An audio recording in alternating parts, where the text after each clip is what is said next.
মই অসমৰ হাৱা পানীৰ লগত সম্পৰ্ক থকা কোনো এটা ৰাজনৈতিক দলত আজি টিকেটৰ পৰা বঞ্চিত হ'লোঁ। আমাৰ কংগ্ৰেছ দলৰ বিৰোধী দলপতি দেৱব্ৰত শইকীয়া ডাঙৰীয়াই তেওঁ ৰিজাইগনেশ্যন দিব বুলি ভাবুকি দিলে। মোক বন্ধুত্বমূলক প্ৰতিদ্বন্দ্বিতাৰ কাৰণে টিকেট দিলেও তেওঁ ৰিজাইগনেশ্যন দিবলৈ ভাবুকি দিলে।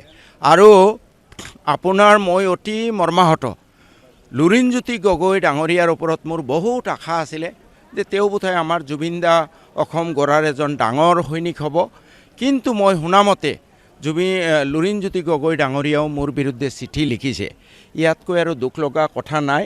যাৰ ফলত মই প্ৰথমে আমাৰ বংগৰ মাননীয় মুখ্যমন্ত্ৰী মমতা দিদি, বিজেপিৰ এক অপ্ৰতিৰোধ শক্তি, টাইগ্ৰেছ অফ ইণ্ডিয়া, মই মমতা দিদিক আন্তৰিক ধন্যবাদ আৰু কৃতজ্ঞতা জ্ঞাপন কৰিছোঁ। মই তৃণমূল কংগ্ৰেছ দলৰ সাধাৰণ সম্পাদক প্ৰশাসনীয় অভিষেক বেনাৰ্জী ডাঙৰীয়া, মন্ত্ৰী মলয় ঘটক ডাঙৰীয়া, MP সুস্মিতা দেৱ ডাঙৰীয়া আৰু আমাৰ প্ৰভাৰী ষ্টেটৰ দুলু আহমেদ ডাঙৰীয়া আটাইকে মই আন্তৰিক ধন্যবাদ আৰু কৃতজ্ঞতা জ্ঞাপন কৰিছোঁ। যি সময়ত আমাৰ অসমৰ মাটি হাৱা পানীৰ লগত সম্পৰ্ক থকা সকলো ৰাজনৈতিক দলে মোক অস্পৃশ্য ঘোষণা কৰিলে, সেই সময়ত বংগৰ নেত্ৰী মমতা বেনাৰ্জী ডাঙৰীয়ানীয়ে মোক মাত্ৰ 2 ঘণ্টা ভিতৰত মোক টিকেট দিছে। ইয়াতকৈ আৰু ডাঙৰ কথা একো হ'ব নোৱাৰে। অখিল গগৈ ডাঙৰীয়াই মোক টিকেট দিয়াৰ কাৰণে শেষ পৰ্যন্ত চেষ্টা কৰিছিলে। কিন্তু অতি দুৰ্ভাগ্যজনক কথা, আমাৰ কংগ্ৰেছ দলৰ বিৰোধী দলপতি দেৱব্ৰত শইকীয়া ডাঙৰীয়াই তেওঁ ৰিজাইগনেশ্যন দিব বুলি ভাবুকি দিলে। মোক বন্ধুত্বমূলক প্ৰতিদ্বন্দ্বিতাৰ কাৰণে টিকেট দিলেও তেওঁ ৰিজাইগনেশ্যন দিবলৈ ভাবুকি দিলে। আৰু আপোনাৰ মই অতি মৰ্মাহত। লুৰিণজ্যোতি গগৈ ডাঙৰীয়াৰ ওপৰত মোৰ বহুত আশা আছিলে যে তেওঁ বোধহয় আমাৰ জুবিন দা অসম গঢ়াৰ এজন ডাঙৰ সৈনিক হ'ব। কিন্তু মই শুনামতে লুৰিণজ্যোতি গগৈ ডাঙৰীয়াও মোৰ বিৰুদ্ধে চিঠি লিখিছে। ইয়াতকৈ আৰু দুখ লগা কথা নাই। যাৰ ফলত মই অসমৰ হাৱা পানীৰ লগত সম্পৰ্ক থকা কোনো এটা ৰাজনৈতিক দলত আজি টিকেটৰ পৰা বঞ্চিত হ'লোঁ।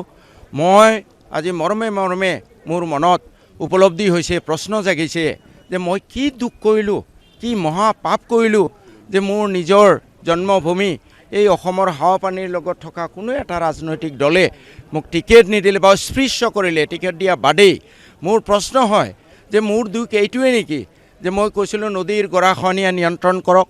মোৰ দুখ এইটোৱে নেকি যে ভূমিহীন মানুহক ভূমি দিয়ক, যিসকলৰ পট্টা নাই তেওঁলোকক পট্টা দিয়ক, যিসকল গৰাখহনীয়াত গৃহহীন মানুহ সেই মানুহখিনিক চৰকাৰী নিয়ম অনুসৰি ক্ষতিপূৰণ দিয়ক? আজি মোৰ সেয়া উপলব্ধি হৈছে। গতিকে মই বিশেষ নকওঁ। ৰাইজৰ মই মন্দিয়া সমষ্টিৰ ৰাইজ যি ধৰণে ওলাই আহিছে, যি ধৰণে মোক সমৰ্থন কৰিছে, তেওঁলোকৰ এটাই কথা, আমাক চেয়াৰমান লাগে, ছবি নালাগে। আজি আপোনালোকে গ্ৰামোন্নয়ন পৰিষদত দেখিব প্ৰায় 10,000 মানুহ। মই ৰাতিপুৱা 6টা বজাত পাইছোঁ, তেওঁলোক আহিছে। মই আশা কৰোঁ, মই মন্দিয়া সমষ্টিবাসীকো মই আন্তৰিক ধন্যবাদ আৰু কৃতজ্ঞতা জ্ঞাপন কৰিছোঁ।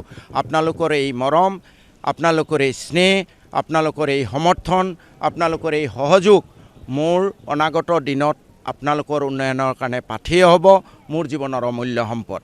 মই জনামতে কংগ্ৰেছৰ প্ৰাৰ্থী খালেক ডাঙৰীয়াই প্ৰায় 5 কোটি টকা খৰচ কৰিছে। এই যে কোনোবা নেতাই ৰিজাইগনেশ্যন দিব খোজে, কোনোবাই লিখি দিয়ে চেয়াৰমানক টিকেট দিব নালাগে, কাৰণটো কি? তেওঁ ভয়ত পেপুৱা লাগিছে, চেয়াৰমান আহিলে শেষ। 2 নম্বৰ, UDFৰ এজন প্ৰাৰ্থী আছে, UDFৰ এজন জ্যেষ্ঠ নেতা মোক ৰাতি 21 তাৰিখ ৰাতি 12টা বজাত ফোন কৰি কৈছে, চেয়াৰমান ভাই তুমি যদি বেলেগ কোনোবা সমষ্টিত খেলা তোমাক আমি টিকেট দিম। তাৰ অৰ্থ কি? UDFৰ নাম নকওঁ, UDFৰ প্ৰাৰ্থীজনেও ভয় খাইছে, কংগ্ৰেছৰ প্ৰাৰ্থীজনেও ভয় খাইছে। আৰু আপোনালোকে ফিল্ডত চাব, ইনশাআল্লাহ ভগৱানৰ নাম লৈ কৈছোঁ, তেওঁলোক দুজনেহে যিমান ভোট পাব বুট হয়, তাতকৈ বেছি ভোট মই পাম। নাই, যোগাযোগ এতিয়া আৰু কৰা নাই, তেওঁৰ দল এৰিলোঁ, গতিকে আৰু যোগাযোগৰ কথা নাই। কিন্তু তেওঁক মই দোষাৰোপ নকৰোঁ।